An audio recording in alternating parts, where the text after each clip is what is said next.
하나님의 말씀은 사사기 4장 1절에서 10절까지 말씀입니다. 구약 성경 365쪽입니다. 사사기 4장 1절에서 10절까지 말씀입니다.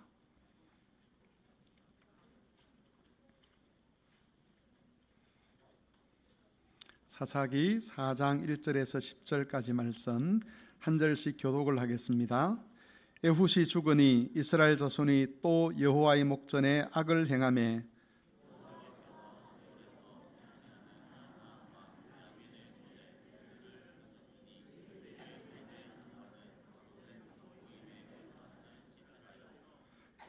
야빈 왕은 철병거 900대가 있어 20년 동안 이스라엘 자손을 심히 학대하였으므로 이스라엘 자손이 여호와께 부르짖었더라.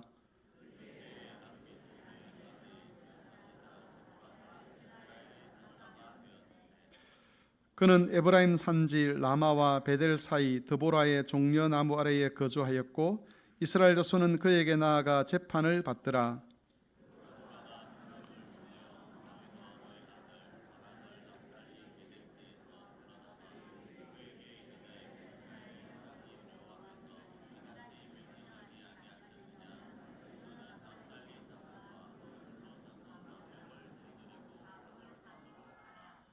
내가 야빈의 군대 장관 시스라와 그의 병거들과 그의 무리를 기손강으로 이끌어 내게 이르게 하고 그를 내 손에 넘겨주리라 하셨느니라.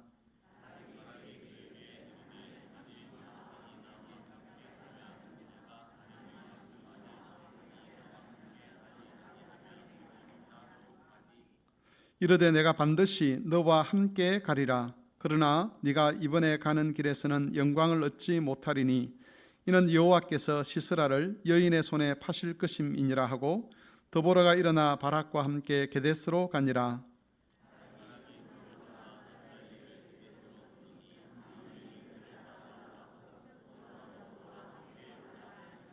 아멘. 너는 시냇가에 심은 나무라 찬송하겠습니다.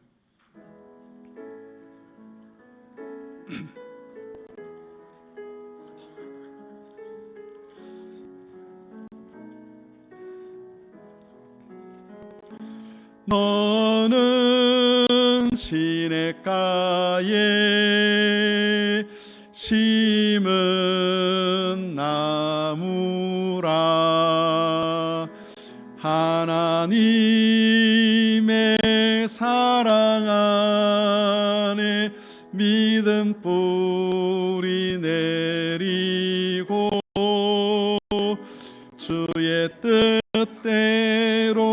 주의 뜻대로 항상 살리라.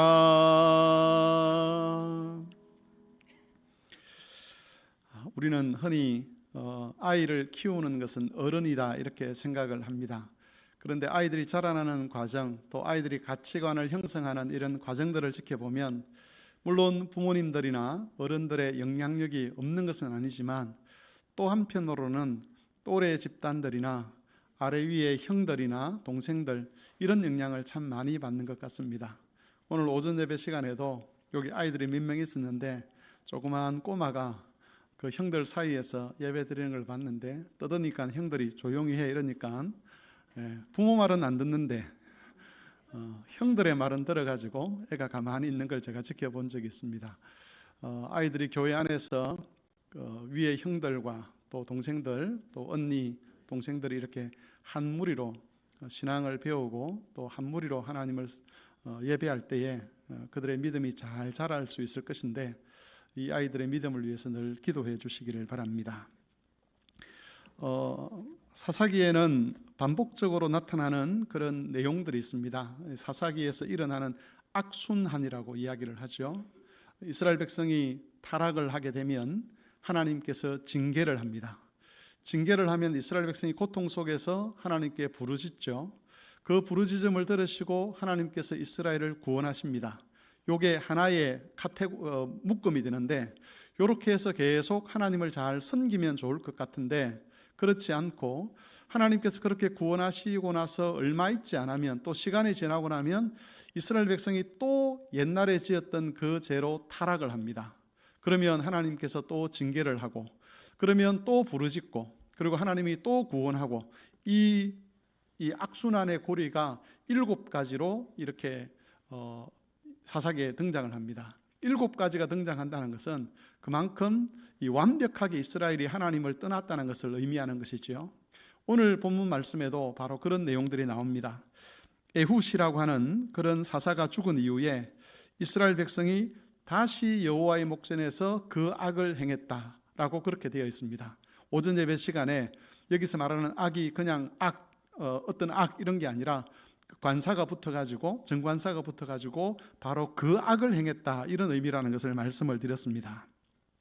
하나님께서 이전에 있던 사사들을 통해서 이스라엘을 이방인들의 압제에서 해방시켜 주셨지만 이교도의 그 신앙을 향한 이스라엘 백성들의 그 뿌리 깊은 욕망은 변하지를 않았다는 겁니다. 그래서 하나님께서 이번에는 과거에 이스라엘에 의해서 멸망을 당했던 하솔이라고 하는 그 한 종족을 일으켜서 그들의 손에 이스라엘을 넘기시게 됩니다. 이 하솔이라고 하는 종족은 여호수아 11장에 보면 여호수아와 이스라엘 백성에 의해서 완전히 진멸당하는 그런 종족이었습니다. 그런데 그 진멸당했던 종족이 이스라엘 백성들이 하나님 앞에서 범죄했을 때에 하나님께서 그들을 다시 강한 민족이 되게 하셔서 이스라엘을 지배하고 이스라엘을 괴롭히고 이스라엘로 하여금 고통을 느끼도록 하는 그런 민족으로 하나님이 삼으셨다는 겁니다. 이게 하나님께서 이스라엘을 징계하시는 방법이었습니다. 과거에 이스라엘에 의해서 진멸되었던 자들을 다시 일으켜서 그들이 이스라엘을 지배하고 다스리게 하는 것, 이런 것을 통해서 하나님이 이스라엘 백성들에게 알리시는 메시지가 있는 거죠. 그건 뭐냐 하면 주권자가 하나님이라는 겁니다. 하나님께서는 한 민족을 강하게도 하실 수 있고 약하게도 하실 수 있는 그런 주권이 있는 것인데, 이스라엘 백성들이 지금 그렇게 이방인의 압제 아래 있는 것은 하나님께서 이스라엘을 지금 버리신 것이다, 또는 이스라엘을 징계하고 있는 것이라는 것을 알리는 그런 방편이 되는 것입니다. 앞에서 말씀드렸던 반복되는 악순환이 여기서도 나타나는데, 결국 이런 악순환이라고 하는 것은 이스라엘 백성이 그들의 죄에서 돌이킬 마음이 없었다는 것을 증명하는 것이지요. 하나님께서 여러 번 권고를 하시고 또 경계를 하시고 심지어 위협도 하셨습니다. 징계를 통해서 그들의 악에 대해서 고발을 하고 그렇게 해서는 안 된다는 것을 말씀하셨는데, 그 순간에는 마음이 좀 달라졌는데 결국은 그 마음 깊은 곳에서는 하나님의 말씀을 들을 의지가 그들에게 없었다는 겁니다. 우리도 신앙생활을 하다 보면 아무리 말을 해도 귀담아 듣지 않는 사람들이 있지 않습니까? 신앙생활을 하는데 항상 어떤 선을 그어놓고 그 이상의 헌신을 하나님께 하지 않으려는 사람들이 있습니다. 하나님, 여기까지는 간섭하지 마십시오. 하나님, 여기까지는 제가 알아서 하겠습니다. 그래놓고 자기가 순종할 영역을 스스로 정하는데, 아마 하나님께서 여러 번 그런 말씀들을 개인적으로 들려주실 겁니다. 그걸 벗어나라, 그걸 탈피해라, 그걸 넘어서라, 그랬는데 안 듣는 거죠. 끝까지 자기가 정해놓은 그 선을 지켜가려고 하다가 결국은 나중에는 하나님으로부터 크게 징계를 받는 그런 일이 있게 될 것입니다. 바로 이런 식으로 이스라엘 백성들의 그 악이 제하여지지 아니하고 하나님 앞에서 이들의 마음이 진심으로 돌아오지 않았다는 겁니다. 그런데 그들이 섬기려고 했던 그 신들은 하나님의 징계 속에서 고통을 당할 때에 이스라엘 백성들에게 아무런 도움이 되지를 못했습니다.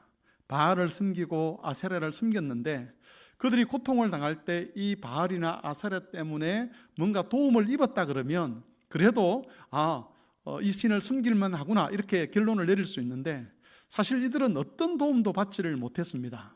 그럼에도 불구하고 바알과 아세라를 향한 그들의 집착은 사라지지 않았다는 것이죠.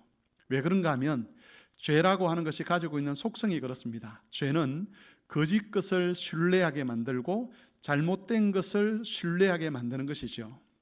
하와가 범죄했을 때에 원래는 죽음을 가져다주는 나무 열매였는데 그 나무 열매가 먹음직도 하고 보암직도 하고 지혜롭게 할 만큼 탐스럽기도 했다 그러지 않습니까? 죄는 우리의 판단을 흐리게 만듭니다. 잘못된 것을 좋은 것으로 둔갑시키는 능력이 있다는 것이죠. 사람의 안목을 흐리게 하는 힘이 이 죄에는 있는 것인데, 이스라엘 백성들의 마음이 죄로 인해서 오염되고 나니까 바른 분별력을 가지지 못하게 되고, 그래서 바알과 아세라가 그들에게 아무런 도움이 되지 못했음에도 불구하고 여전히 거기에 미련을 두는 그런 일들이 일어나는 겁니다. 우리가 이런 이스라엘 백성들의 반복적인 죄를 통해서 깨달아야 되는 것이 있는데, 그것은 적극적으로 죄를 미워하지 않는다면 영적인 악순환에 우리도 빠져들 수 있다는 겁니다.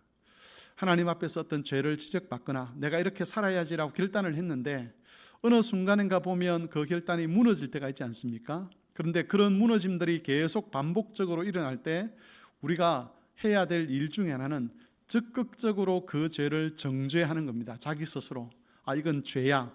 이건 하나님 앞에서 내가 가지고 있어야 되는 게 아니야 라고 그 자기 속에 있는 그것을 말로서 규정을 하고 그 악이 자신을 망하게 할 수 있다는 것을 말로서 고백하는 이런 것들을 통해서 그것이 우리에게서 떠나야 될 것이라고 그렇게 선언하고 규정하는 이 일들을 해야만 우리가 죄에 물든 마음에서 벗어날 수가 있는데, 사실 우리가 그러지 않는 경우들이 있습니다.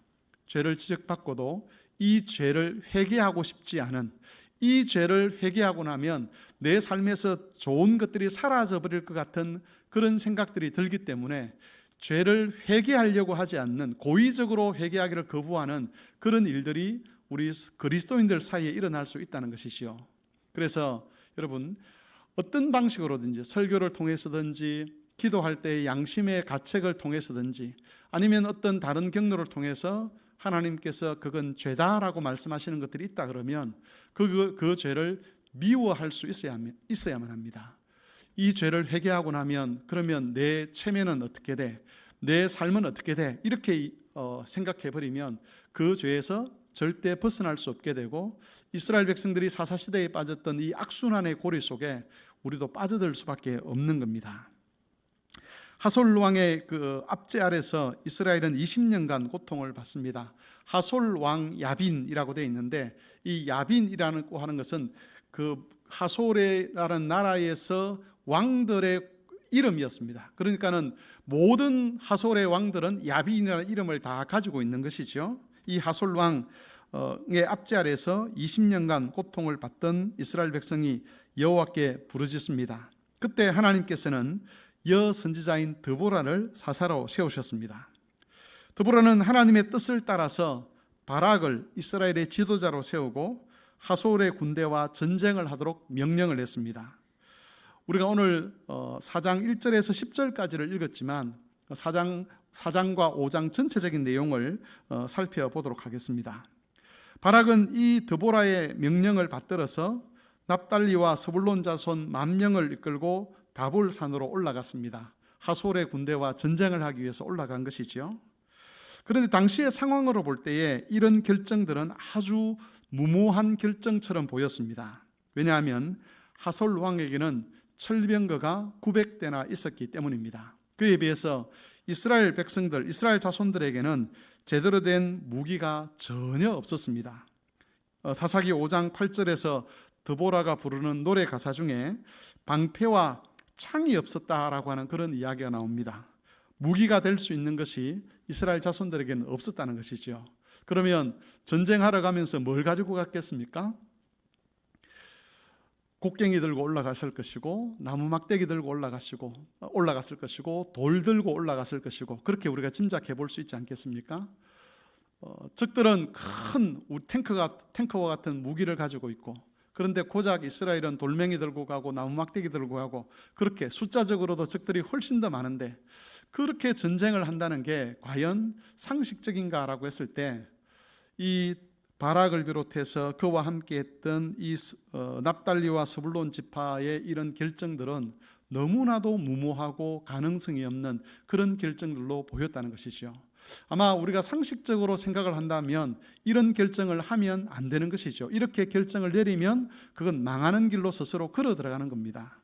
그럼에도 불구하고 바락을 비롯해서 이스라엘 백성들 납달리와 스불론 자손 만 명이 이 드보라의 명령을 따라서 다볼산으로 올라갈 수 있었던 것은 하나님께서 그들에게 주신 믿음 때문이었습니다. 바락의 믿음, 그리고 바락과 함께했던 스불론과 납달리 지파 사람들의 그 믿음, 하나님께서 우리를 지키실 것이라는 그 믿음으로 이들은 담대하게 다볼산으로 나아갈 수가 있었습니다. 여러분, 이 하나님께서 믿음을 주셨다는 것은 이스라엘 백성들에게 하나님께서 다시 기회를 주셨다는 것을 의미합니다. 반복되는 악행에도 불구하고 이스라엘을 향한 하나님의 언약적 사랑이 파괴되지 않았다는 것이죠. 이 언약적 사랑이야말로 이스라엘이라고 하는 그 민족을 지속하게 하는 힘이었습니다. 만일 이방인을 다루듯이 하나님께서 다루셨다라고 하면 이스라엘은 벌써 멸망을 했어야 되는데, 하나님께서 이방인 다루듯이 이스라엘을 다루지 아니하시고 언약 안에서 이스라엘을 다루셨기 때문에 그들의 죄에도 불구하고 이스라엘이라고 하는 그 민족이 지속될 수 있었다는 겁니다. 오늘 오전 예배 시간에 우리 찬양대가 불렀던 그 찬양 가사 중에 하나님의 은혜입니다, 모든 것이 하나님의 은혜입니다 라고 고백을 하는 장면이 있습니다. 여러분, 그 고백을 우리가 어디서 하게 되겠습니까? 물론 1년이 끝나는 이 시점에서 지나온 1년이 하나님의 은혜입니다 라고 그렇게 말을 할 수도 있겠지만, 그 찬양 가사에도 나오지만 그 고백은 인생의 종말 앞에서, 세상의 종말 앞에서 그리스도 앞에 서서 하는 고백이지요. 하나님, 내가 믿음으로 살아왔지만 내가 믿음으로 산 이게 내가 믿음을 잘 지켜서 살았던 것이 아니고 하나님께서 내 믿음을 지켜주신 것입니다. 하나님께서 나를 인정해 주시고 나를 붙들어 주신 것입니다 라고 하는 그 고백이 오늘 불렀던 찬송의 내용이지 않습니까? 그런 것처럼 여러분, 그리스도 앞에서 우리가 믿음을 지켰습니다 라고 말할 수 있는 것은, 우리가 이 세상에 매몰되지 않았습니다 라고 말할 수 있는 것은 하나님의 은혜 때문인데, 그걸 구약적 표현으로 하면 하나님의 언약적 사랑 때문이었다는 겁니다. 하나님께서 언약적 사랑 안에서 실패한 이스라엘을 붙들고 계시다가 또 때가 되었을 때 강한 믿음을 주셔서 하나님 뜻에 순종하게 하셨고, 그들이 타락했을 때 또 하나님께서 언약적 믿음 안에, 언약 안에서 그들에 대해서 인내하고 계시다가 또 하나님께서 때가 되어서 믿음을 주시고, 이런 식으로 해서 이스라엘의 믿음을 지켜가도록 하신 것입니다. 그래서 이스라엘을 지속하게 하는 근거가 뭐냐라고 했을 때 하나님의 언약이라고 말할 수 있는 것이고, 동시에 우리가 언약 백성으로서 계속 존속할 수 있는 근거가 뭐냐라고 했을 때 바로 그리스도께서 맺으신 그 새 언약 덕분이다, 그렇게 우리가 말을 할 수 있는 겁니다. 그래서 여러분, 우리는 교만하지 않고 겸손해야만 합니다. 우리 중에 어떤 사람들은 하나님 믿음을 따라 살아가다가 시험에 들기도 하고, 또 하나님 말씀에 순종하는 것이 나보다 부족한 경우들도 있곤 하지만, 내가 그 사람보다 잘났기 때문에 시험에 들지 아니하고 그 사람보다 잘났기 때문에 내가 더 잘 순종하고, 이게 아니라는 것을 우리가 인정한다면 함부로 남을 정죄하거나 또 교만하거나 이렇게 해서는 안 되는 것이지요. 하나님께서 한 사람에 대해서 끝까지 인내하신다면 우리 역시 다른 사람에 대해서도 끝까지 인내하는 그런 모습을 보여주어야 합니다. 두 번째입니다. 약한 자를 통해서 강한 자를 이기게 하시는 여호와 하나님입니다. 바락이 군사를 이끌고 다볼산에 올랐다는 소식을 들은 하솔의 군대 장관인 시스라는 전쟁을 위해서 철병거 900대와 수하의 모든 군사를 거느리고 기손강으로 나아갔습니다. 지도를 보면 다볼산 아래 이제 기손강이 있는 것이죠. 고대 전략을 보면 아마 이 그 시스라가 다볼산을 뺑 둘러가지고 포위를 했을 것으로 그렇게 짐작을 합니다. 그런데 하나님께서 이 전쟁에서, 패배할 수밖에 없는 전쟁에서 이스라엘에게 승리를 가져다 주시는데 두 가지 방법으로 승리를 안겨다 주십니다. 첫 번째는 큰 비를 내려서 철병거를 앞세운 시스라의 군대를 무력화시키는 겁니다.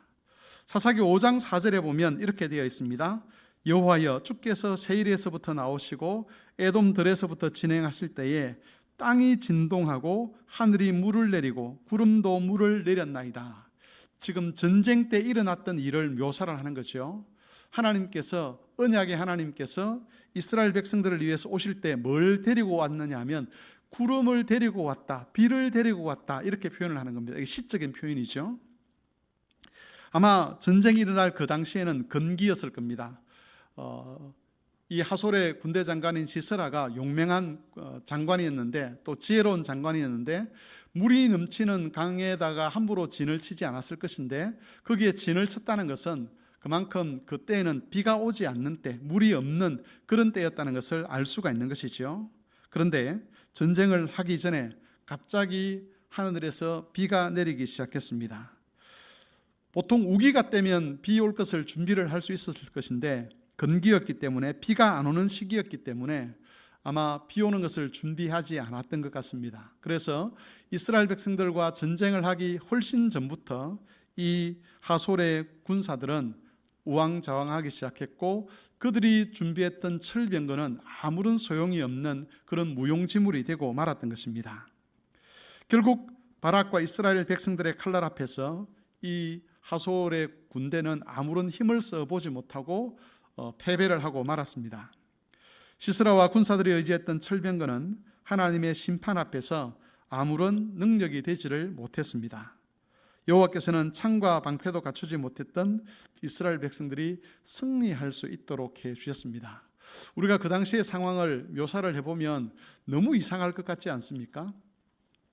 한쪽은 많은 몇만 명의 군사가 있고, 한쪽은 만 명의 군사밖에 없는데, 한쪽 몇만 명의 군사가 되는 거기에는 철병거도 있고 칼도 있고 창도 있고 화살도 있고 다 있고, 이 10,000명 되는 군사들은 제대로 된 무기도 없고 돌멩이 들고 싸우는데, 그 40,000명과 무기를 든 40,000명과 무기 없는 10,000명이 싸우는데 40,000명이 패배를 했다?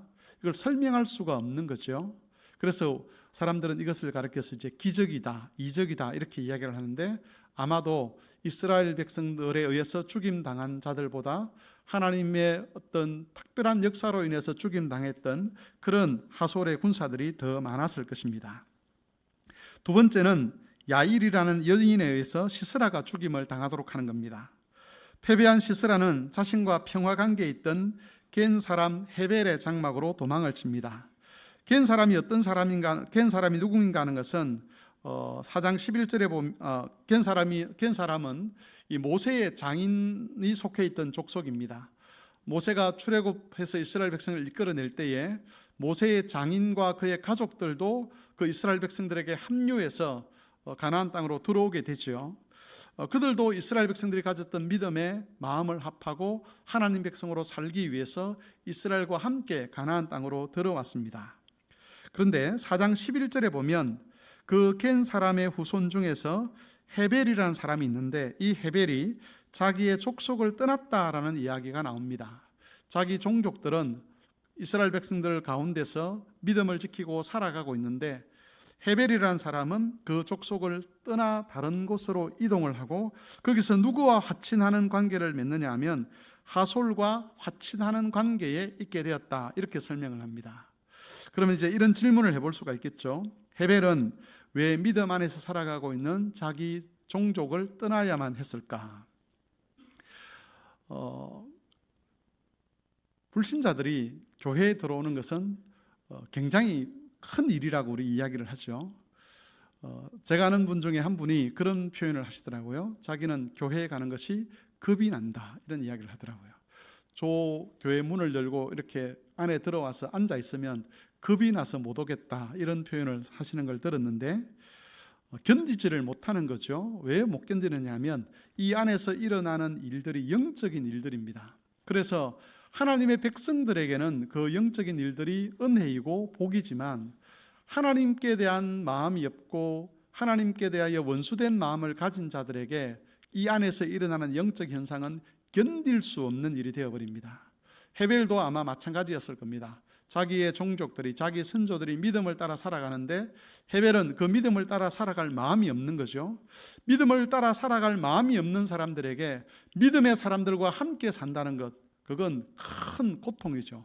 그래서 거부하고 떠나는 겁니다. 떠나서 자기가 즐길 수 있는 대로 자기 마음대로 살아가게 되는 겁니다. 그런데 참 놀라운 것은 헤벨의 아내 야일입니다. 헤벨의 아내 야일은 가부장적 중심의 남성 사회에서 남편을 따라서 어쩔 수 없이 나왔는데, 이 사람이 하는 그 행태를 보면 이 사람은 그 남편 것처럼 하나님의 언약에 대해서 불신하는, 하나님의 언약을 거부하는 그런 사람이 아니었다는 것을 알 수가 있습니다. 헤벨과 시스라 사이에서는 시스라는 화친한 관계에 있는데, 이 시스라가 자신에게 도망쳐 왔을 때에 분노를 가지고 시스라를 그렇게 죽여버립니다. 그것은 이 야일이란 여인이 이스라엘 백성들과 동일한 믿음을 가지고 있었다는 것을 보여주는 겁니다. 시스라는 자신과 하친 관계에 있는 그 헤벨의 아내 야일을 통해서 힘을 회복하려고 했습니다. 하지만 헤벨의 아내 야일은 그가 잠든 사이에 장막 말뚝으로 그의 관자놀이를 뚫어 죽여버렸습니다. 여러분, 남편의 거리 안에서 겉으로는 어쩔 수 없이 원수와 화친하는 것처럼 보였지만, 또 그런 관계를 계속해 갈 수밖에 없었지만, 이 야엘은 그 상황에 절망하지 아니하고 그들과 같은 모습으로 살지 않으려고 애를 썼다는 겁니다. 시스라에 대한 야엘의 분노는 여호와 하나님의 열심에서 나온 분노와 같았습니다. 그래서 시스라를 원수로 여기고 원수 대하듯이 그렇게 죽여버린 것이지요. 당대의 가장 용맹스러웠던 시스라가 가장 연약한 존재로 여겨지던 한 여인의 손에 의해서 죽임을 당했습니다. 이것은 그 당시 군인들에게 있어서는 가장 수치스러운 죽음이었습니다. 여러분, 이 두 사건을 통해서 하나님은 이스라엘의 구원이 오직 하나님께만 달려있는 것임을 보여주셨습니다. 이스라엘을 두렵게 했던 철병거는 여호와 앞에서는 아무런 위협이 되지 못했습니다. 또한 시스라가 여인의 손에 죽게 된 것은 하나님께서 사용하시면 가장 연약한 자라도 가장 강한 자를 이길 수 있음을 증명하는 것이었습니다. 이스라엘 백성들에게 있어서 중요한 것은 결국 어떤 힘을 키우느냐가 아니라 하나님과 바른 관계를, 언약의 신실한 관계를 유지해 가는 것이었습니다. 그것만이 약속된 안식과 영광을 누리는 유일한 길인 것을 하나님께서 말씀하시는 것이지요. 하나님께서 자주 사용하시는 방법이 그런 겁니다. 가장 약한 것으로 가장 강한 것을 이기게 하시거나 부끄럽게 하시는 겁니다. 왜 이렇게 하시는가라고 했을 때 하나님의 의도는 하나님의 구원이라는 것이 사람의 힘이나 사람의 능력으로 되는 것이 아님을 알려주시는 겁니다. 사람에게 있어서 힘과 능력은 어떤 일을 이루는 데 있어서 결정적인 수단이 됩니다. 그러나 하나님에게 있어서 그 사람의 힘과 능력이라는 것은 의미가 없다는 것이지요. 하나님의 능력 앞에서는 사람의 가장 강한 것도 가장 약한 것이 될 수밖에 없습니다. 반대로 하나님의 가장 약한 것이 사람의 가장 강한 것보다 더 강하다는 것을 말씀하시는 겁니다. 결국 이것을 통해서 하나님이 자기 백성에게 말씀하시는 건 이런 거죠. 인간적인 힘이나 능력을 키우려고 애쓰지 말라는 겁니다.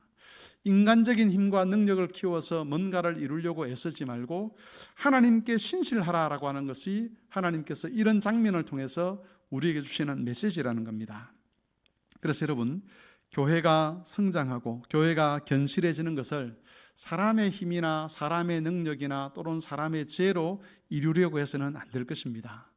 특별히 하나님께서 솔로몬에게 하신 말씀이 있죠. 힘으로도 능으로도 되지 아니하고 오직 나의 신으로 된다라고 말씀하셨는데, 그것은 하나님의 모든 일을 이루게 하는 힘이 하나님으로부터 나온다는 겁니다. 그러면 교회나 성도들이 해야 될 일은 무엇인가라고 했을 때 하나님의 뜻이 무엇인가, 하나님께서 무엇을 말씀하시는가, 거기에 집중하고 그 말씀에 순종하면 되는 것이죠. 그러면 그 나머지는 하나님의 일이 되는 겁니다. 그리고 하나님은 그 일을 자신의 일로 여기시겠다고 약속을 하셨습니다. 우리 여기에 청년들이 있는데 청년들의 먹고 사는 문제가 참 걱정거리가 될 수 있겠죠. 특별히 요즘처럼 AI가 발달하고 취직이 어려운 이런 상황 속에서 청년들이 일자리를 구하고 살아간다는 것이 참 어려운 일일 수 있는데, 하나님께서는 뭐라고 말씀하셨느냐 하면 언약 자손의 먹거리를 책임지는 일은 언약 자손이 감당하는 것이 아니라고 그렇게 말씀하셨습니다. 언약 자손의 먹거리를 책임지시는 분은 누구냐 하면 하나님 본인이십니다. 그건 하나님께서 하시겠다고 하셨고, 그러면 우리가 해야 될 일이 뭐냐? 청년인 여러분들이 하셔야 될 일이 뭐냐? 그건 하나님의 언약에 신실한 겁니다. 그 나머지는 하나님이 하시는 겁니다. 교회든 개인의 일이든 우리의 삶을 책임지시는 분은 하나님이십니다. 그분에게 능력이 있죠. 우리가 해야 될 일은 개인적으로 하나님의 언약에 신실한 거고, 교회적으로 하나님의 언약에 신실한 겁니다. 그러면 나머지는 하나님이 하신다는 겁니다. 그게 바로 약한 자를 들어 강한 자를 이기게 하시는 하나님의 방법 속에 담겨 있는 메시지입니다.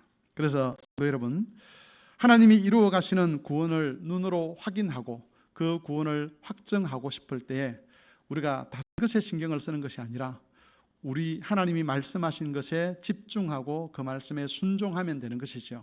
그 나머지는, 그것이 여러분의 가정의 일이든 개인의 일이든 직업을 구하는 일이든 어떤 일이든 하나님께 위탁해 보시기를 바랍니다. 그러면 우리가 알 수 없던 방법, 우리가 기대하지 않았던 어떠한 방법으로 하나님께서 우리로 하여금 찬송을 부르게 하실 것입니다.